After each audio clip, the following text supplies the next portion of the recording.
Kementerian Perhubungan melakukan penyesuaian syarat perjalanan dalam negeri di masa pandemi.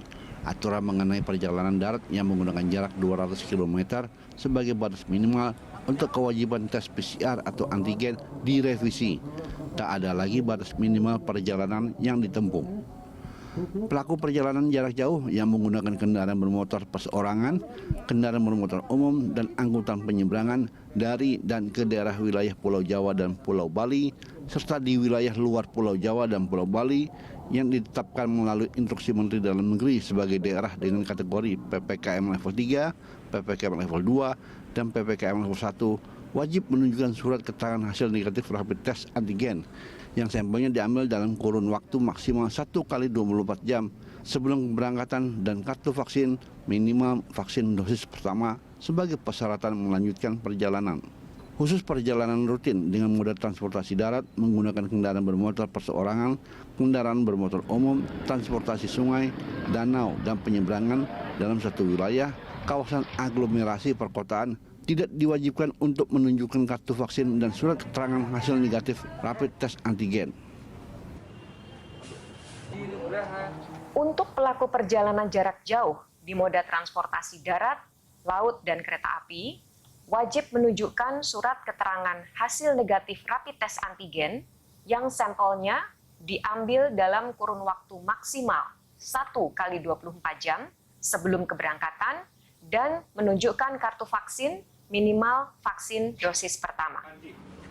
Surat edaran Kemenhub ini ditetapkan dan mulai berlaku efektif 2 November 2021 sampai dengan waktu yang akan ditentukan kemudian dan dapat diperpanjang sesuai dengan kebutuhan dan atau perkembangan terakhir di lapangan. Tim Liputan Berita 1.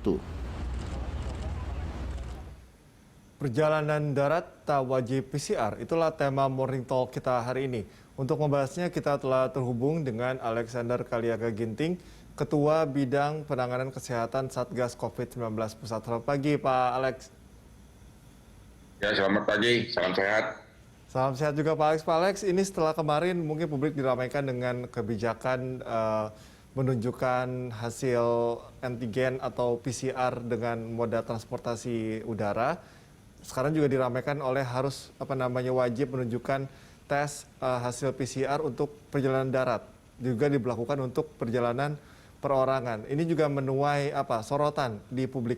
Pak Alexander bisa jelaskan dulu lebih terperinci mengenai aturan ini supaya tidak ada salah kaprah di masyarakat, Pak Alex.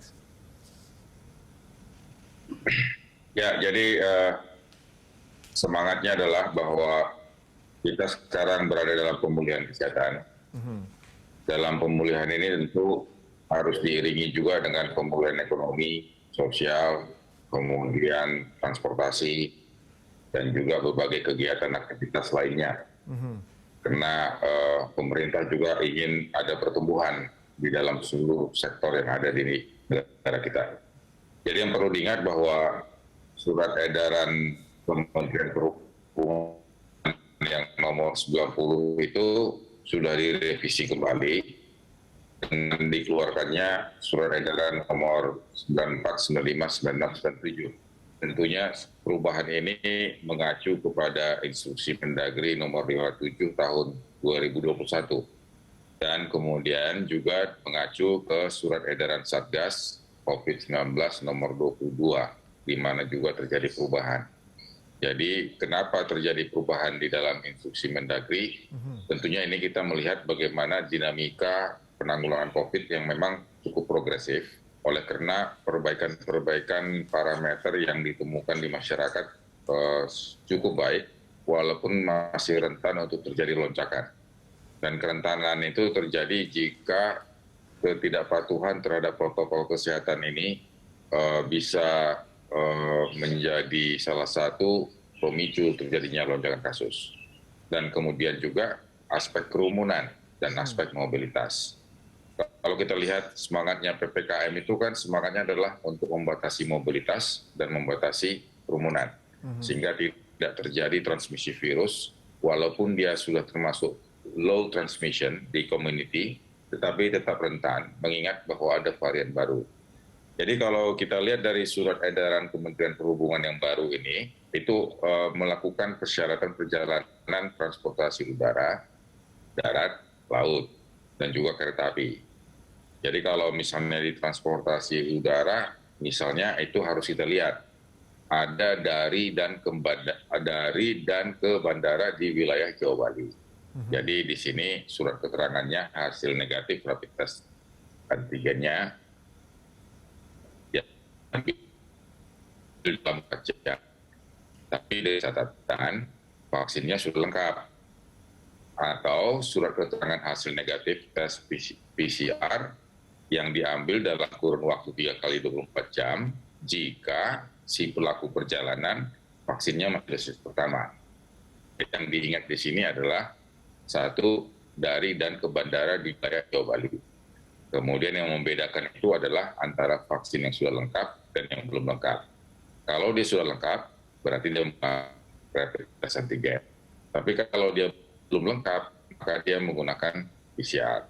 Nah, kemudian yang kedua, penerbangan antar daerah di dalam wilayah Jawa Bali. Jadi misalnya antara Jakarta ke Surabaya. Di sini menggunakan hasil tes rapid test antigen 1 kali 24 jam. Jadi bagi yang sudah vaksinasinya lengkap dan surat keterangan hasil negatif tes PCR bagi mereka yang vaksinnya dosis pertama.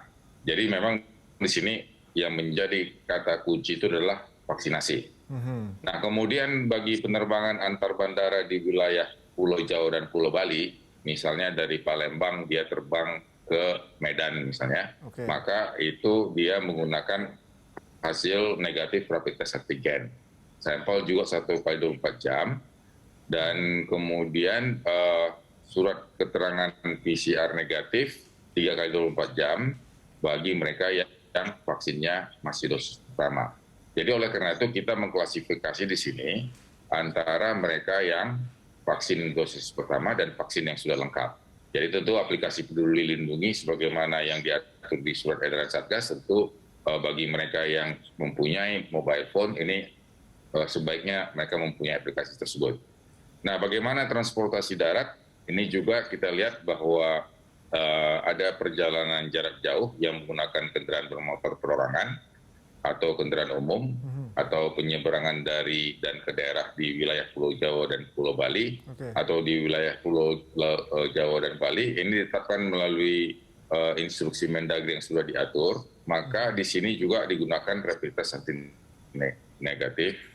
Jadi diambil 1 kali 24 jam sebelum keberangkatan dengan catatan kartu vaksinnya juga masih dosis pertama.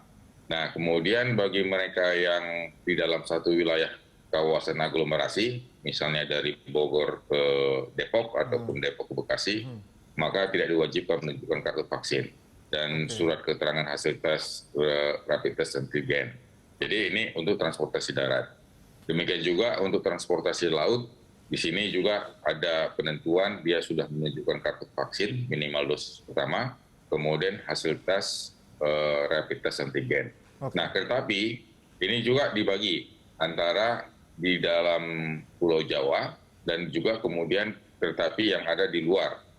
Nah, di sini juga harus menunjukkan kartu vaksin dan kemudian juga rapid test antigen. Hanya semua surat edaran ini tidak diberlakukan secara 100% pada daerah tertinggal, terdepan, terluar ataupun perbatasan. Jadi ini perubahannya dibandingkan dengan surat edaran yang sebelumnya yang memang umurnya cukup pendek.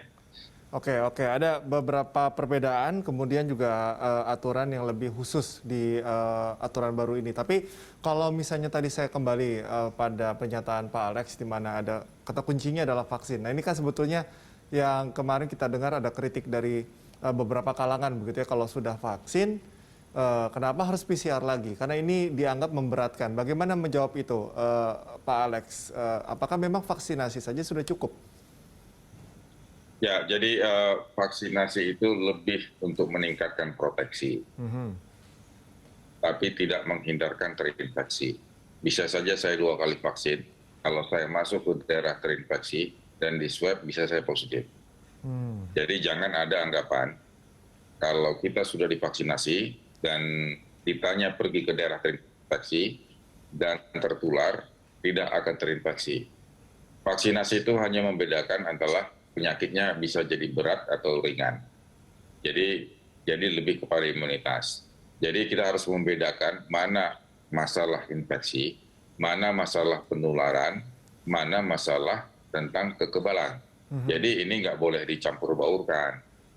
Jadi oleh karena itu apa yang dikerjakan pemerintah selama ini adalah untuk mencegah transmisi, untuk mencegah penularan. Bisa saja saya seorang yang menularkan, kelihatan saya sehat. Dan bisa saja saya tidak punya gejala. Dan bisa juga saya sudah vaksinasi lengkap, saya bisa menularkan. Nah itu yang pertama masalah vaksinasi. Yang kedua adalah bahwa virus ini tidak sama dengan virus-virus yang natural lainnya. Jadi virus COVID ini kalau kita lihat, yang kita khawatirkan itu adalah mereka terus bermutasi, berevolusi sepanjang terjadi penularan. Dan itu bisa terjadi di luar negeri maupun di dalam negeri. Dan setiap terjadi mutasi, terjadi bentuk varian baru, apakah di varian of concern, itu selalu memberikan karakteristik dan pola yang berbeda. Jadi tidak selamanya gambaran klinisnya sama. Sehingga memang inilah yang mau dicegah. Memang pemerintah sudah menyiapkan berbagai regulasi yang berlapis. Sebagaimana arahan Kasatgas COVID-19, Letnan Jenderal Ganev Warsito, dengan surat edarannya yang melakukan protokol perjalanan dalam negeri dan protokol perjalanan bagi orang yang datang dari luar negeri. Ini juga semangatnya adalah untuk mencegah supaya tidak ada transmisi virus masuk ke Indonesia. Kendati pun karantina ini juga berubah antara 8 hari menjadi 5 dan kemudian juga nanti akan bisa menjadi 3. Tapi seiring semua itu dengan bertambahnya jumlah vaksin dan kemajuan teknologi dan kemajuan pengobatan. Oke, untuk pos pelayanannya nanti akan seperti apa, Pak Alex? Apakah memang ada penambahan pos-pos pelayanan untuk PCR atau bagaimana perencanaannya? PCR tetap ada sebagai alat diagnostik dan PCR juga tetap ada alat sebagai screening dan bagian dari pelacakan kontak. Rapid test antigen juga tetap dilaksanakan sebagai bagian screening. Tapi golden standardnya itu adalah tes PCR. Jadi bagi mereka nanti yang bergejala tentu tidak dianjurkan untuk melakukan perjalanan atau bagi mereka yang kontak erat. Sehingga bagi kita memang yang melakukan perjalanan jarak jauh, apakah dengan udara, laut, ataupun darat, sebaiknya kita melihat status aplikasi Peduli Lindungi kita. Dan kemudian kita memenuhi seluruh persyaratan yang ada, termasuk menunjukkan kartu vaksin, dan juga menunjukkan apakah kita sudah di rapid test antigen, atau bagi yang belum lengkap divaksinasi, tentu menunjukkan hasil PCR-nya. Jadi perlu memang di sini kerjasama yang baik, tentu juga perlu ada koordinasi dan komunikasi. Dan yang paling penting lagi adalah perlu pengawasan. Jadi di terminal, di berbagai tempat perhubungan dan berbagai tempat di mana ada pertemuan publik, tentu perlu di situ ada pengawasan dan pengendalian supaya tidak terjadi ada kerumunan dan supaya tidak terjadi ada mobilitas yang tidak terkendali. Dan mereka juga yang mengecek aplikasi Peduli Lindungi juga harus merespons. Kalau aplikasi Peduli Lindunginya itu hitam, berarti orang ini harus isoman atau isoter. Kalau dia warnanya merah, berarti harus divaksinasi. Kalau warnanya kuning, berarti harus divaksinasi sekali lagi. Jadi ini harus direspons, jangan dibiarkan lalu lalang begitu saja. Sejauh ini kalau kita bicara moda transportasi, mana yang mungkin konsep pengawasan ini masih harus dievaluasi atau ditingkatkan, Pak Alex? Kalau kita lihat dan pengalaman saya melewati bandara, itu sudah cukup baik. Jadi sudah ada berlapis untuk melakukan pengawasan dan pengendalian. Tentu yang perlu kita fokus adalah di terminal. Jadi kalau itu di stasiun juga sudah mulai membaik, di mana ada pemeriksaan dari setiap pintu ke pintu. Tetapi di tempat transportasi umum ini yang perlu diatur dan dikoordinasikan, khususnya dengan organisasi tentang transportasi antar daerah dan juga antar kota, agar memang penumpang yang naik di tengah jalan juga seharusnya bisa juga dilakukan pemeriksaan. Mungkin juga tidak bisa secara digital, mungkin secara manual. Jadi dengan demikian yang harus kita lihat bahwa semua regulasi ini adalah dalam rangka menjaga keselamatan, keamanan, dan kesehatan masyarakat. Semangatnya itu sebenarnya, agar antisipasi kita di libur Nataru ini bisa bersiap lebih baik dan kita tidak mengikuti negara-negara lain yang di mana terjadi lonjakan kasus. Apalagi negara lain itu infrastrukturnya sudah baik, vaksinasinya sudah di atas 90%, masih terjadi lonjakan. Ini yang tidak mau kita tiru, kita harus belajar dari pengalaman negara-negara luar. Sehingga memang kesannya memang terjadi berbagai perubahan regulasi, tapi semangatnya adalah bahwa pemulihan kesehatan itu harus diiringi juga dengan pemulihan ekonomi, sosial, budaya, dan sebagainya. Oke, baik Pak Alexander, kita akan berbincang lagi di paruh selanjutnya atau di segmen selanjutnya. Pemirsa tetaplah bersama kami di Morning Talk.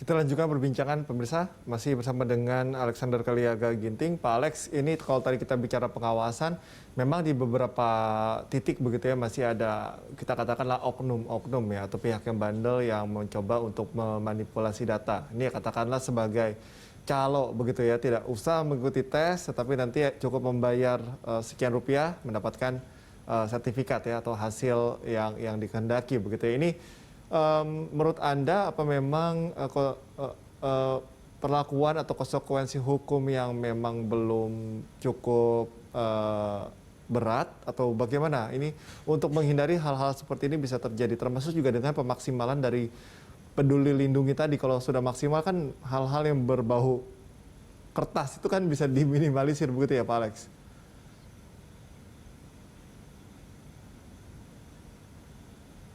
Jadi artinya memang bahwa kita sekarang masih dalam situasi pandemi.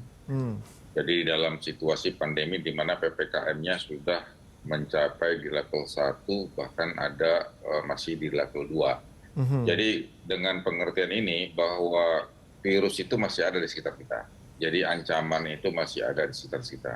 Sehingga dalam situasi pandemi ini ada berbagai aturan dan regulasi hukum yang mengikat kita dalam rangka pengendalian wabah penyakit penular.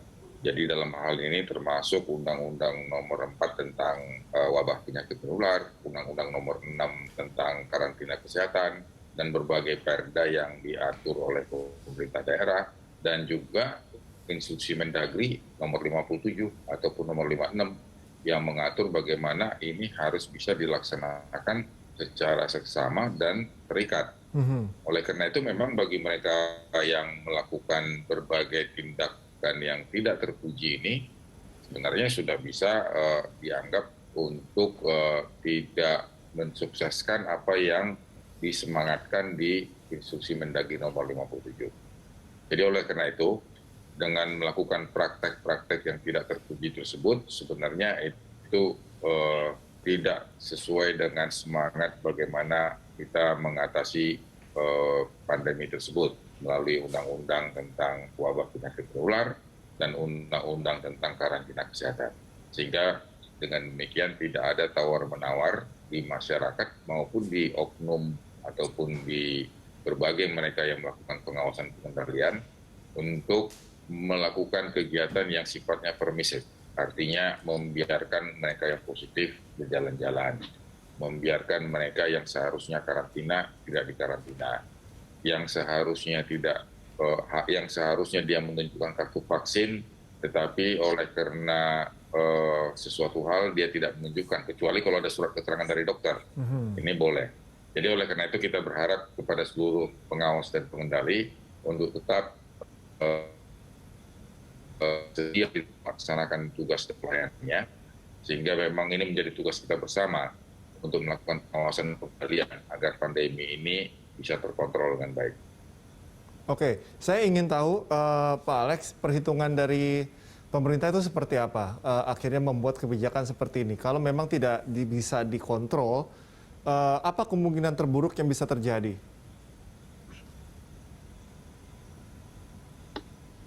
Ya, jadi bahwa di setiap daerah itu dalam 2 minggu selalu dilakukan evaluasi.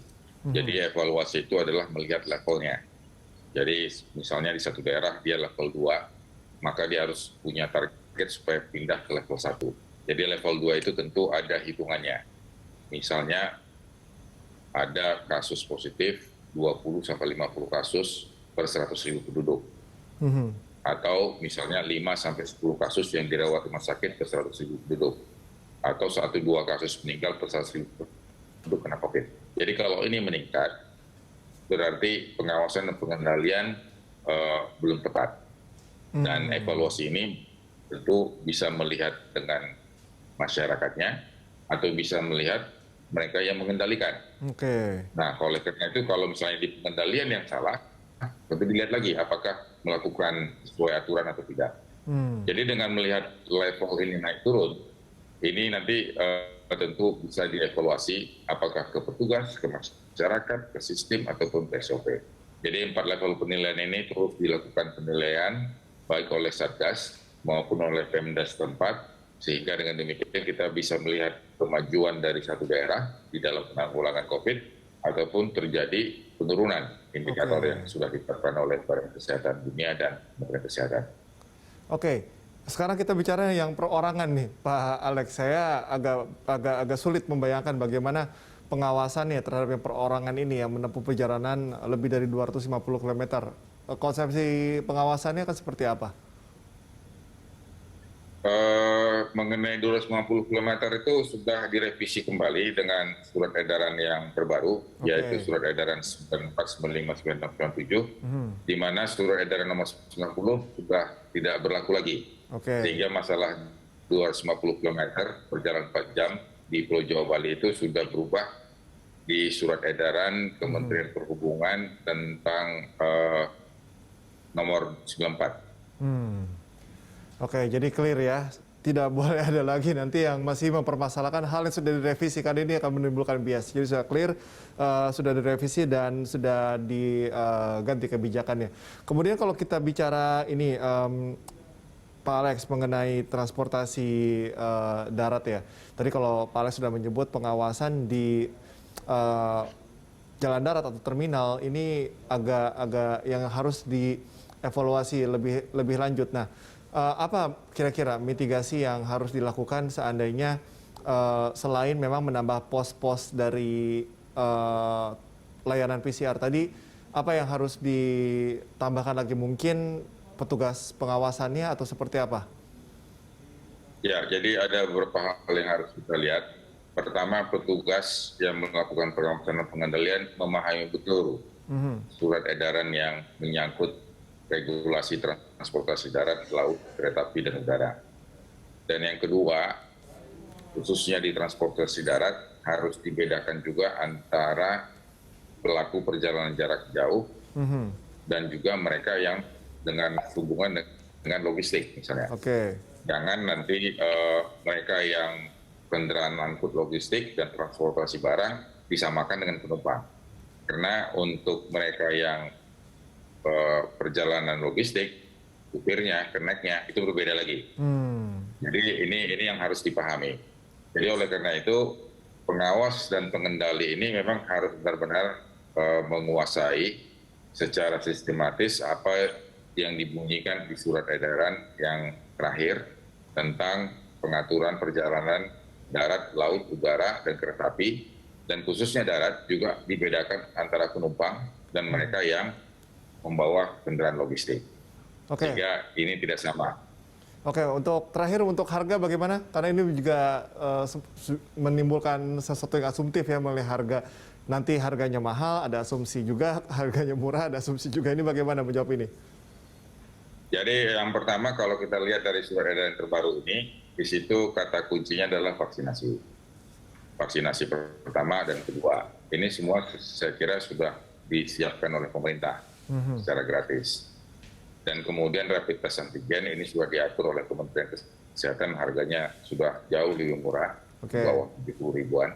Dan kemudian yang bagi PCR adalah ini hanya yang diatur bagi mereka yang vaksinnya belum lengkap untuk di transportasi udara. Jadi oleh karena itu PCR juga sudah turun harganya dan masa berlakunya juga 3 kali 24 jam dan ini sudah diakomodir. Yang penting masyarakat mengetahui ini semua sebagai bagian dari komunikasi risiko sehingga masyarakat paham bahwa ini adalah untuk menjaga dan melindungi dirinya. Kenapa? Karena kapasitas di pesawat itu naik. Jadi kalau misalnya di ekonomi kelas, itu tempat duduk A, B, C itu sudah diisi. Jadi jarak antara A dan B itu hanya 30-40 cm mungkin. Jadi oleh karena itu memang perlu pengawasan dan pengendalian yang ketat, khususnya juga di flight attendant di pesawat agar mengerti benar mana orang yang bergejala, mana orang yang lagi sakit, dan menyiapkan juga tempat di situ untuk area bagi mereka yang tiba-tiba ada gangguan penyakit. Oke, kita harapkan bahwa kebijakan yang diambil juga bisa diterima dan juga bisa dijalani dengan taat oleh masyarakat. Sinergi ini sangat penting agar tujuan kita bersama untuk mengurangi angka penyebaran COVID-19 bisa tercapai. Terima kasih Pak Alexander sudah bergabung bersama kami. Salam sehat selalu.